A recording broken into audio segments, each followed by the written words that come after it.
Welcome to the Sky Commander Flight Brief. It's your mission-ready podcast for drone pilot training and aerial insights across Canada. From Transport Canada rules to real-world drone ops, we break it down, take you higher, and help you earn your wings. Because here at skycommander.ca, we don't just fly. It hints there's more to it. It's a masterclass, a deeper level, maybe a philosophy or a community focus, perhaps. It's definitely intriguing, sets them apart from just, a basic tips show. Skycommander.ca is the obvious next step. Precisely. If you're thinking about flying a drone in Canada, boom, this content is aimed right at you. Powered by skycommander.ca. The elite podcast for Canada's drone pilot. Okay, let's get started. If you've ever looked up at a drone buzzing overhead and wondered, who's actually in charge up there? Or maybe you're thinking about getting into drone piloting yourself here in Canada, well, you're definitely in the right place. Today, we're going to break down all the different roles involved in drone operations. According to Transport Canada's rules anyway, think of it as your guide to the drone team, figuring out who does what. Exactly. And it's pretty important stuff. We've gone through the official regulations and guidelines for RPAS, that's remotely piloted aircraft systems. Our mission today is really to clearly define each role, spell out their responsibilities, and show how they all kind of fit together. We really want to cut through any confusion, especially if you're maybe studying for the basic or advanced pilot certificate, and give you a solid grasp of the team dynamics, which is super important if you're going to be the one responsible for an operation. Okay, let's get into it. Starting with probably the most crucial figure, the pilot in command, sometimes called a remote pilot. Yeah, that's the one. Pilot in command, or PIC. Think of them as the captain of the ship, but, for the drone. This is the person who is directly responsible for the safe operation of that drone, right from takeoff until it lands. It's absolutely the linchpin role. You cannot have a legal drone flight without a designated PIC, period. Wow, okay. Linchpin. So they carry a lot of weight. A huge amount. Yeah. This legal responsibility is no joke. It means even if maybe the drone wasn't perfectly maintained by the operator, maybe that contributed somehow, or maybe a visual observer missed spotting a hazard. At the end of the day, the ultimate legal accountability, it rests squarely with the pilot in command. Right. So what exactly does this all-important pilot have on their plate? It sounds like way more than just fiddling with the joystick. Oh, absolutely. It's quite extensive. Their duties all revolve around safety and following the rules. So obviously the overall safety of that specific flight, making sure they're sticking to all the aviation regulations. And if they happen to be flying in controlled airspace, like near an airport where things get busy. Yeah, you definitely need rules there. Exactly.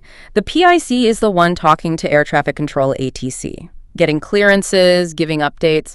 They also need constant awareness of the airspace around them.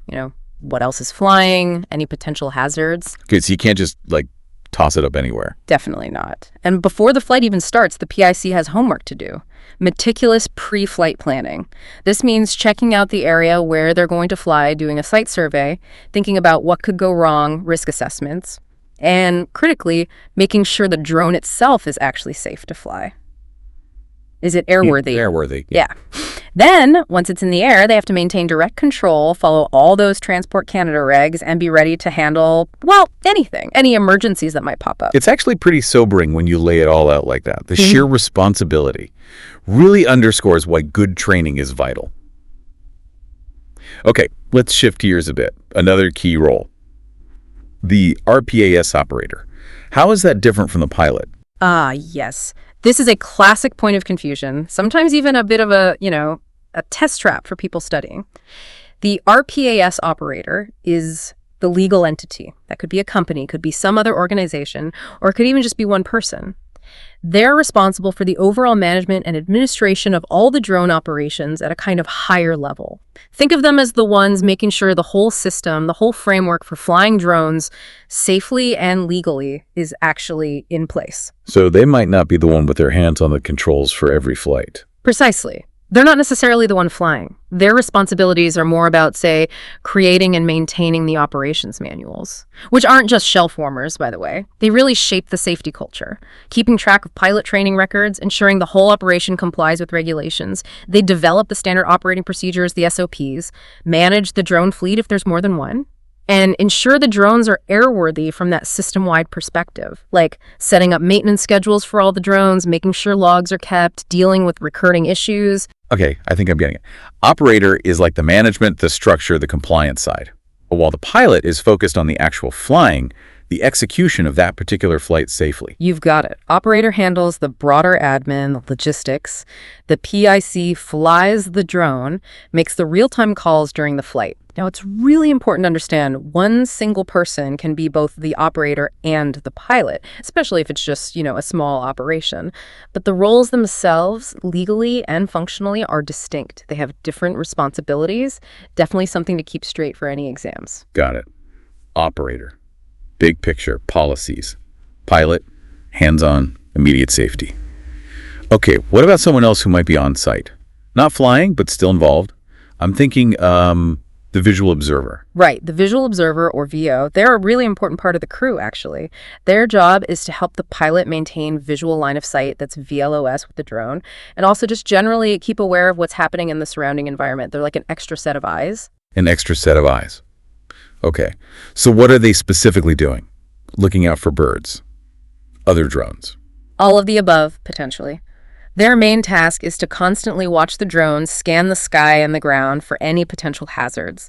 That could be other aircraft, manned or unmanned, birds, even people or vehicles may be entering the flight area unexpectedly. And they need to communicate what they see effectively back to the pilot in command. They also help make sure the drone stays within the planned operating zone. So they're actively helping keep the flight safe just without touching the controls. Do they need a pilot license or anything? That's a really key point. No, visual observers do not fly the drone, and they are not required to have a pilot certificate from Transport Canada.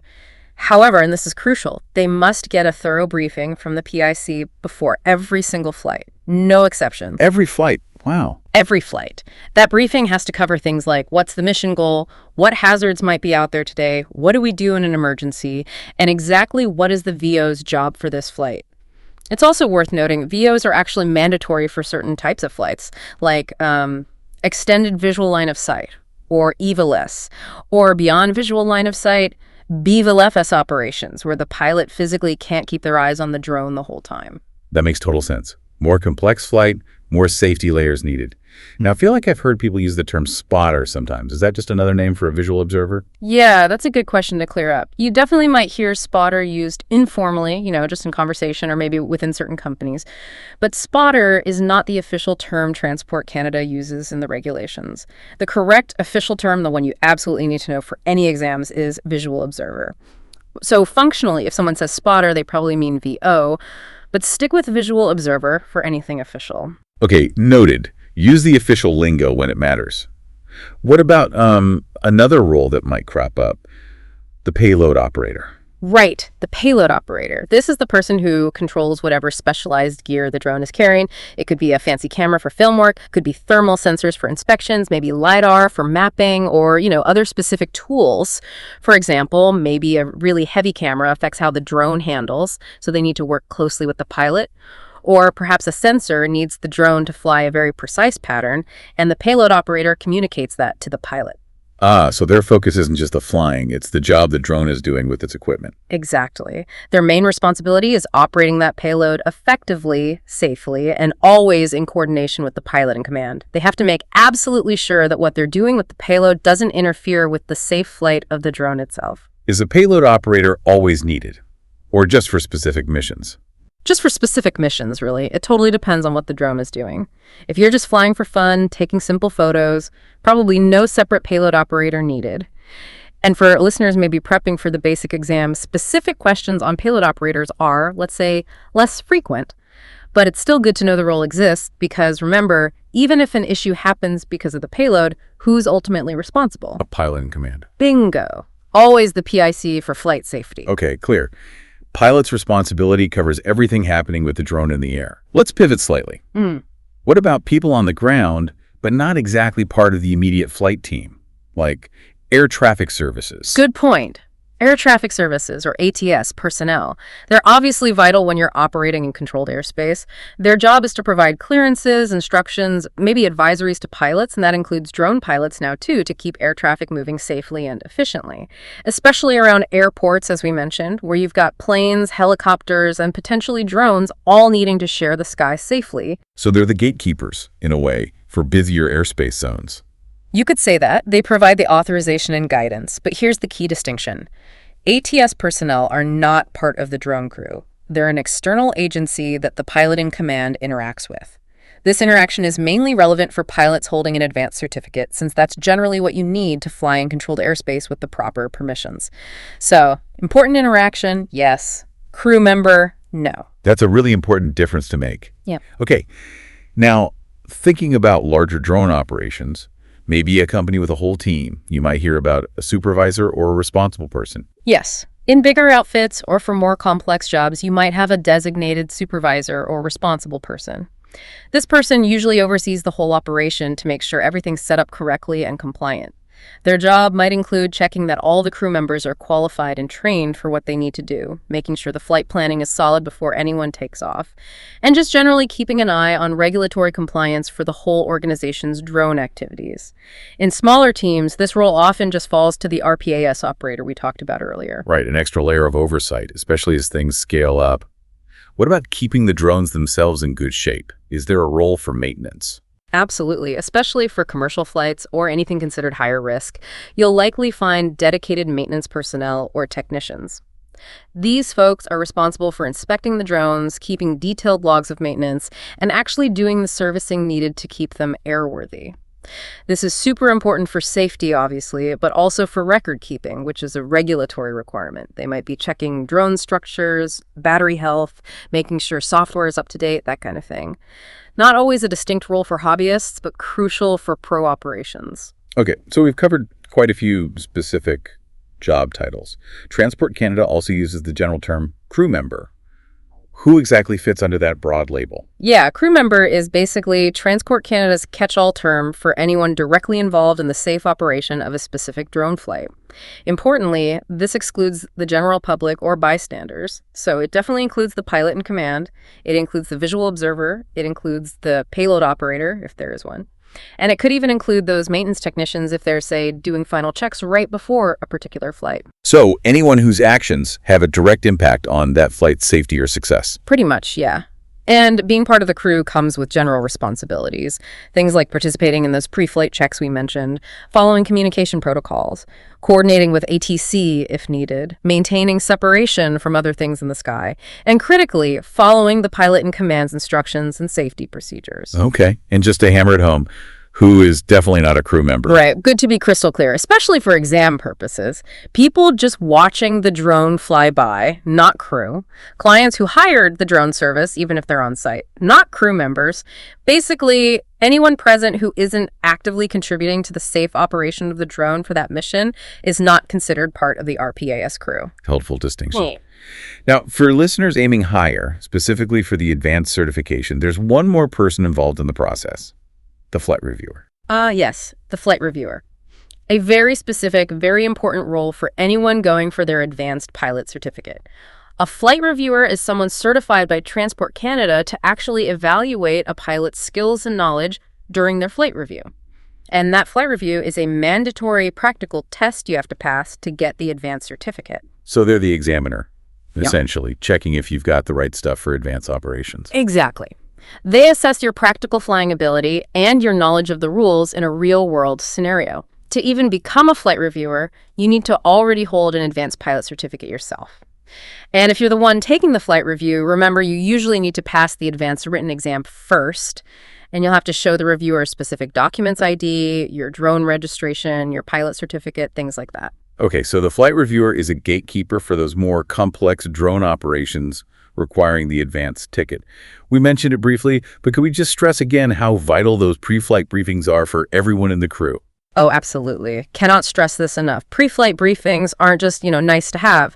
They are mandatory, essential for safety.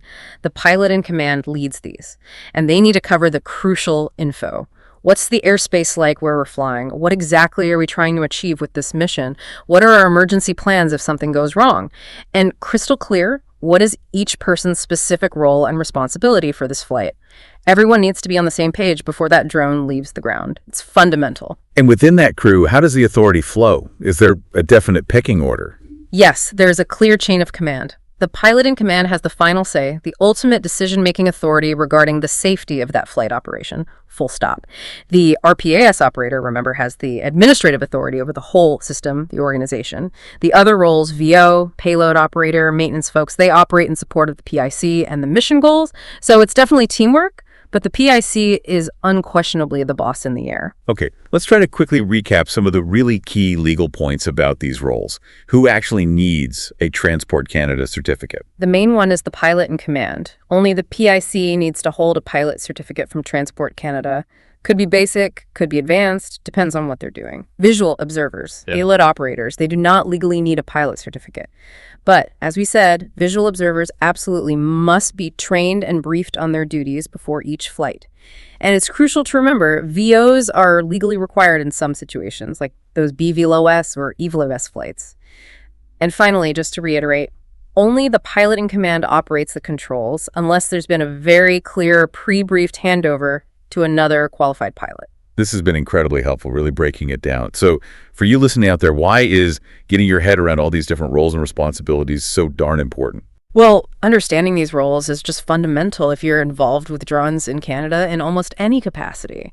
Maybe you're aiming for your own certificate. Maybe you'll be working on a drone team. Or maybe you just want to be informed about drone stuff happening around you. Knowing who's responsible for what is just essential for safety, for making sure operations are legal. It builds accountability and helps everyone understand how they contribute to keeping things safe up there. Absolutely. It really establishes that clear framework for accountability, doesn't it? Yeah. Especially as drones become, well, more common everywhere. Precisely. It's needed. So let's try to boil it all down. What are the absolute key things our listeners should walk away with today about these drone crew roles? Okay, number one. The pilot in command is always ultimately responsible for the flight's safety and legality. Number two, the RPAS operator handles the bigger picture, the admin, the system, the compliance framework. Number three, visual observers are vital for keeping eyes on the drone and ensuring situational awareness, especially for complex flights. They don't need a certificate, but training and pre-flight briefings are non-negotiable. And finally, just understanding the difference between these main roles and others like payload operators, maintenance techs, flight reviewers, it's crucial. Not just for passing an exam, but for safe, responsible drone use in the real world. Excellent summary. Okay, and now, as always, something to chew on after we wrap up. Think about this. As drone tech keeps racing forward and we start seeing more complex stuff like, say, large-scale drone delivery networks or drones doing massive infrastructure surveys, how might these roles we've talked about today need to change or adapt? Could we see totally new roles emerge as drones get even more integrated into our daily lives and airspace? And maybe stepping back a bit, what does this structured approach to roles and responsibilities tell you about teamwork in general, about clear communication? Does it echo principles you see elsewhere in your work or life? Indeed, it's a fascinating space to watch, and knowing these foundations is key to understanding where it's all headed. That's a wrap on today's mission, Commander. See above, go beyond, get ahead. For more training, tools, and intel, head to skycommander.ca. If you learned something new, share it, subscribe, and leave us a 5-star debrief.